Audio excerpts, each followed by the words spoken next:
We're starting Be'ez Hashem Siman Samach Aleph. V'ro'isi liyadidi. This is a new subject now. This is about the question of whether the Zionim are Amalek and whether there are Jews mixed in to Klal Yisrael who have neshamas from somewhere else. It's a very interesting subject. So he says, "Ro'isi liyadidi hagoyin hatzadik av bezdin kasho zatzal Reb Shal Brach kasho Rav, who was formerly the Kraler Rav. The Rebbe took over his position, but they stayed in contact. So was he Ashkenaz originally? I don't know. I think I heard he was in Ashkenaz.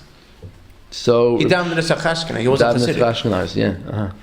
So the Hakdama Sifrei Avos Albanim, in the introduction to his Sefer Avos Albanim, Shenidchak Ma'oid Liyashev Divrei HaZohar HaKadosh. He has a big problem, and he tries very hard to figure out the words of the Zohar that say Mashakasav Shabbat Milchemes Goy Gamagoy Yiyu Gam Mibnei Yisrael Ben Chayaloisav Shal Goy. That on Goy's side there will be Jews fighting against Mashiach. Goy, Al Hashem v'al Mashiach, they come and they fight against Hashem and His Mashiach, and they're going to be Jews fighting in the army of Goy. V'hayitachin sheyimatzu b'Yisrael anashim sheyilachmu neged melech HaMashiach ayin sham. So Reb Shal Brach asked, how could there be Jews who fight against Melech HaMashiach? That's his kasha. The Ein Yodea. So the Satmar Rebbe says no. Ein Yodea mazu kushia or mazu tamir. What's so hard to understand about that?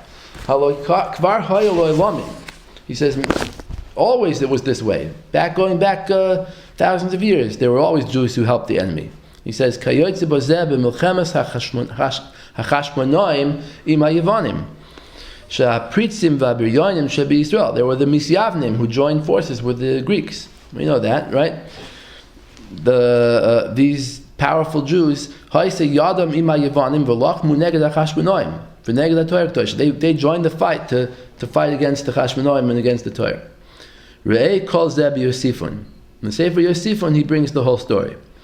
Ve'oid matzinu dugmasoi k'fi anira medivrei Yonasan ben Uziel b'parshas b'Shalach al apostolic ve'omar paroi livnei Yisrael. So there's an interesting Targum Yonasan that says that by the Kriyas Yamsuf, when the Jews were running away from Mitzrayim, and on the third day, Paroi said, Nevuchim heim ba'aretz, so gar aleim midbar. They're stuck in the midbar, they have nowhere to go, let's chase after them and get them back. So who gave him that eitzah to do that? So the Targum says, Elaine Dastan Va'aviram. Dastan Va'aviram gave him the eitzah. The Mishtayrim in Mitzrayim, they stayed in Mitzrayim, they didn't go out with the Yidden, they stayed as Paro's advisors. Okay? And they gave him advice to go chase and kill the Yidden. Very interesting, you see? So, Mavur Shalam Rois Hanisim Agdolim, despite the great miracles that happened, Shero Masha Asa Hashem Yisrael Lohoitziam Mitzrayim, they saw all the Esther Makas and whatever happened to bring them out of Mitzrayim. But Amdu Heim B'mirdam, Dastan and Vaviram were still rebelling against Hashem. They didn't go out with the Jews. They stayed with Paroi. Not only that, they stayed with Paroi. They became his advisors to go and chase after the Jews. They also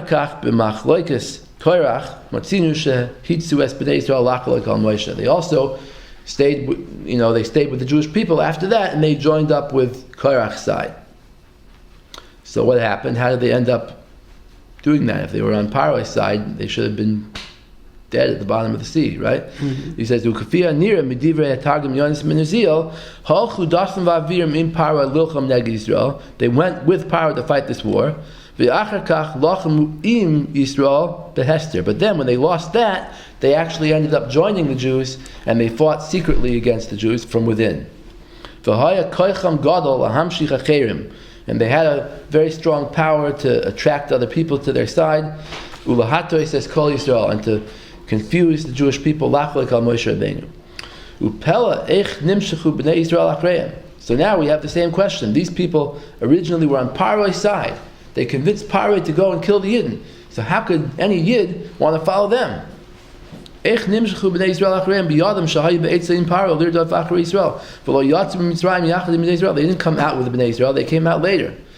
They're traitors. ואף על פי כן also בידם אחר כך להיות ממנהיגי ישראל. Then they became leaders of the Jewish people and they convinced Jews to follow them. והם היו בעלי מחלוקת ומנהיגים של עדת קורח. They were the main supporters of Korach. ויקילו את כל העדה על מוישה ואהרון. And they made all the people rebel on Moshe and Aaron. Okay? Because of Ramban Zal, al pasuk vayishlach Moshe likro lidasim vaviram, it says by the Korach dispute, Moshe called Dasan and Aviram. So the Ramban says, V'yitachen shahayu Dasan vaviram nisiyei eda chashuvim me'oin ben Pelas. The Ramban is bothered. Why did Moshe call only Dasan vaviram? Why didn't he call Oin ben Pelas? Oin ben Pelas was also on Korach's side, right? So the answer is, he says, Dasan and Aviram were more important. They were in a bigger position. So Moshe reasoned that if they would come over to his side, and Oin will also follow. That's why Moshe called only them.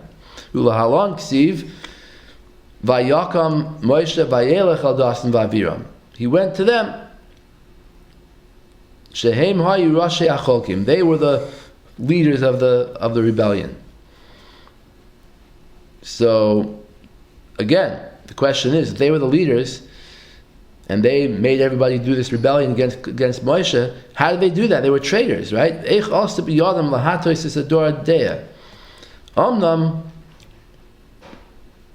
says, however, the answer is loy kasha. That since they were the shluchim of the Samach Mem to confuse the Klal Yisrael, so b'li safek sheyesh b'koyach Samach Mem l'samos t'reinayim. The Samach Mem has the ability to blind people to the truth. V'asa came laharoisam kitzadikim, that he actually portrayed Dasan and Aviram like tzadikim, ad ki nahu akreim kol beis Yisrael, until everybody became attracted to follow them. V'yomru chazal b'mesechus Sanhedrin. So he's going to say, we have a proof from Sanhedrin that Dasan and Aviram were tzaddikim. They acted like tzaddikim. What's the proof? Daf Kuf Tesman Beis. Oin ben Pelas ishto yitzilasai. Oin ben Pelas, his wife, saved him. Amrole yadana dekula kanishta kadisha ninhu. He says, she said to him, I know that the entire Kehila are all kaddish, and they won't look at a woman's hair. So therefore, oisfa abava v'statarte lamazye. She sat by the door and she uncovered her hair. Called the Asa Chazia Hadar. Anyone who saw her turned around and went away. So even Korach and Dasan and Aviram, who came to get Oin ben Pelas, they turned away. They didn't want to look at a priestess. You see from this, that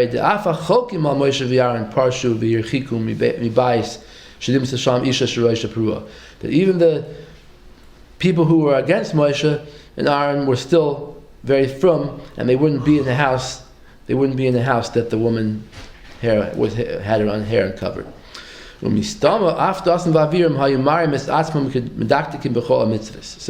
too, just like they were careful about that mitzvah, they were careful about all the mitzvahs. That's how they succeeded in convincing Yidden to follow them. So you see, even someone who's a traitor, who joins the enemy side against the Yidden, but if he's medactic in mitzvahs, sometimes people could be convinced to follow him. So you see, such a thing already existed from time immemorial. These people who became leaders of the people, actually fought against the Yidden. They fought against, they joined up with their enemies. And still people were able to make a mistake and follow them. And to disagree with Moshe. It's only because the Samach Mem blinds their eyes. It's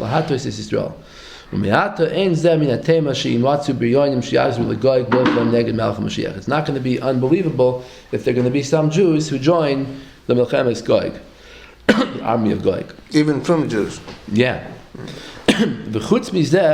Haloi mevur b'midrashi Chazal u'v'zoyar HaKadosh b'chol makom, that we have midrashim in many places, and now he's going to quote them. V'huva b'yalkut Ruveni parshas Teitzei b'shem haZoyar HaKadosh al pasuk Timcha Zecher Amalek. So if you don't have a Zohar, you can look it up in Yalkut Ruveni if you have that sefer. And basically what he says is, it says Timcha Zecher Amalek mitachas hashamayim loy tishkach, right? In parshas Teitzei. So he says, Ilain Erev Rav Me'uravim B'Yisrael. This means the Erev Rav that's mixed in to Klal Yisrael. Olayhu Itmar, because about them it was said, Timcha Zecher Amalek. Delo Yishtar Min Hain Sari Depali, that nothing will be left of them. Ayin Sham Sheherich. So you see, in Klal Yisrael there are people from Amalek. V'zel L'shoin Azar HaKadosh Parshas Breishis. Chamesh Minim Inun Be'erev Rav. There are 5 types in the Erev Rav. V'inun Nephilim, Giborim, Anakim, Rephaim, Amalekim. So these other people sound like giants. Where's this from? Zohar HaKadosh. Zohar HaKadosh in Breishis. V'alayhu Itmar Timcha Zecher Amalek. About them it was said to wipe out the remembrance of Amalek. Hashem has a war against Amalek, not Amalek among the non-Jews, but Amalek in the Jewish people. This is a constant war of Hamuchayevis. It's a war that we're obligated to fight until the world comes to the time of Mashiach and the world becomes the repaired world. Yeah.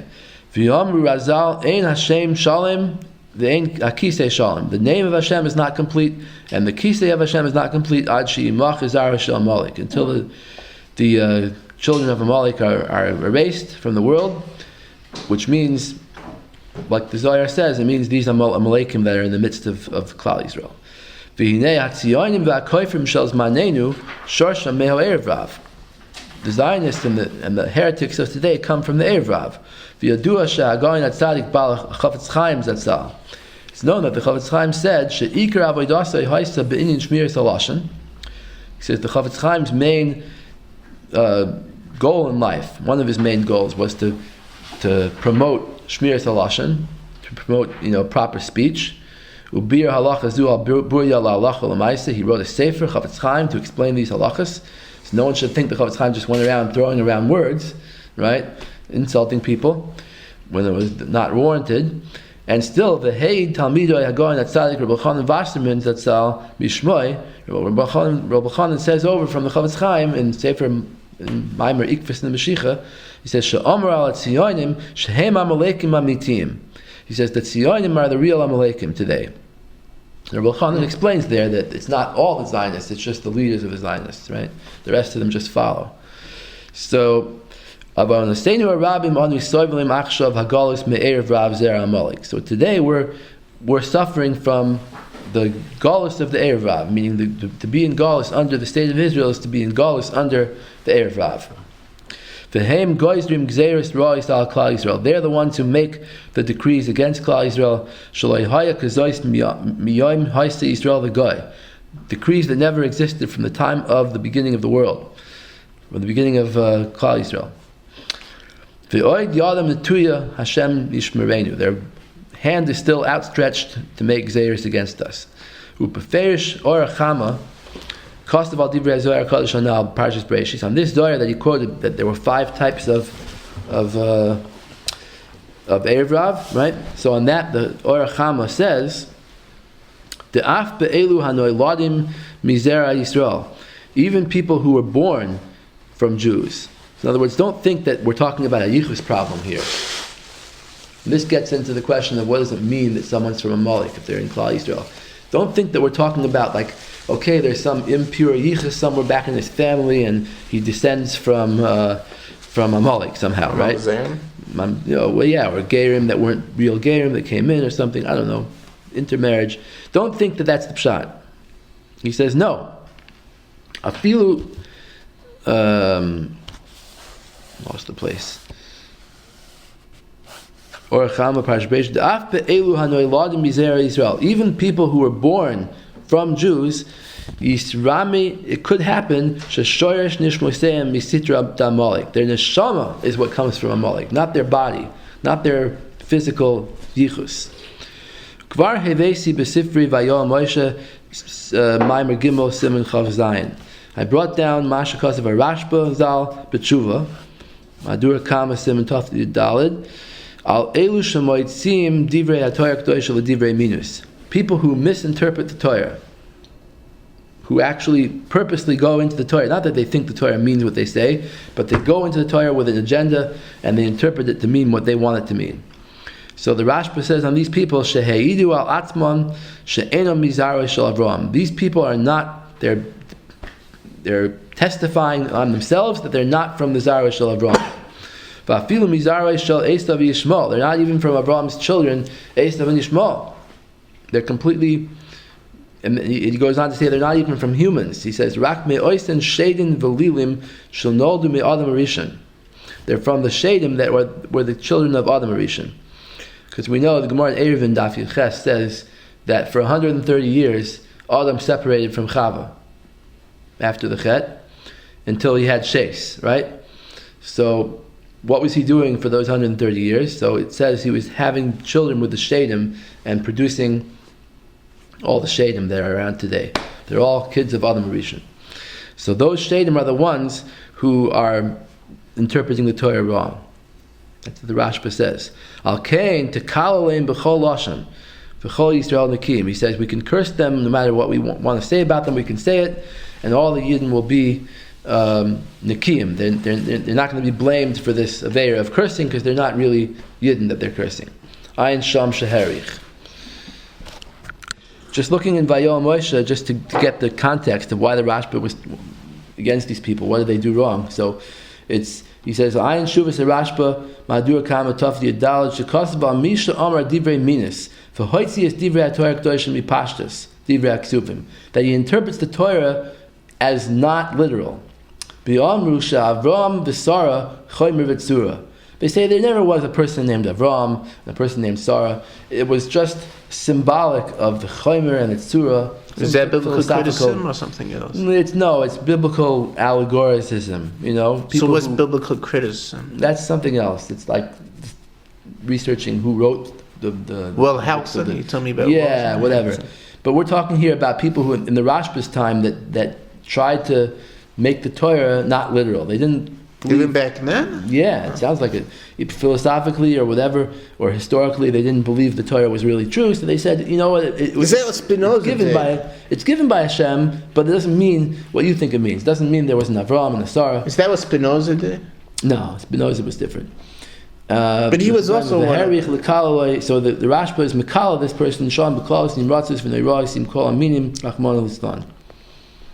Because of Sham be'em tzadvarav mizel shaynahu isha hu heid v'neman alatzma yoyster imei edim she'enu mizara shel Avram u'tfilastoi lo yishma Hashem she'enu yafilu mizara shel Esav yishma rak miyoysten she'edim v'lilim she'noilim chava v'adam harishon. They were born from Chava. Interesting, he doesn't say that Adam had the babies with the she'edim. He says noldu mechava v'adam harishon al kein tekalim b'chol lashon v'chol Yisrael nekim. Interesting. Uviyarti sham besifri kavanas harashba. He says, I explained the Rashba over there in Vayom Moshe. The af she'anu roim be'elu haminim shenoldu mizera anashim. So here's back to what we said. We said about Amalek that in Klal Yisrael there could be people from Zerah Amalek. What does it mean? They're born from Jewish families, right? They have good yichus going back to Klal Yisrael. So what's pshat there from Amalek? Pshat is in the neshama. So here also, he says in the Rashba, that even though we see these minim who made these pshatim in the Torah come from Jewish families, they could even come from very good families, but they were caught up in minas afterwards. So these people actually, their neshama has something wrong with it. They're in the disguise of a human being, of a Jew coming from a Jewish family, but really not. Ulam Heida Rashbazal Shnischalif Nishmasam. He says their soul was exchanged b'shedim v'ruchim v'lilim. Af shenisharu begufam b'tzalmam udmusam ayin sham. Even though their body remained the same body. So that's how he's explaining this thing about Amalek too, that an Amaleki could be in Klal Yisrael even though they're not actually Mizera Amalek. Okay.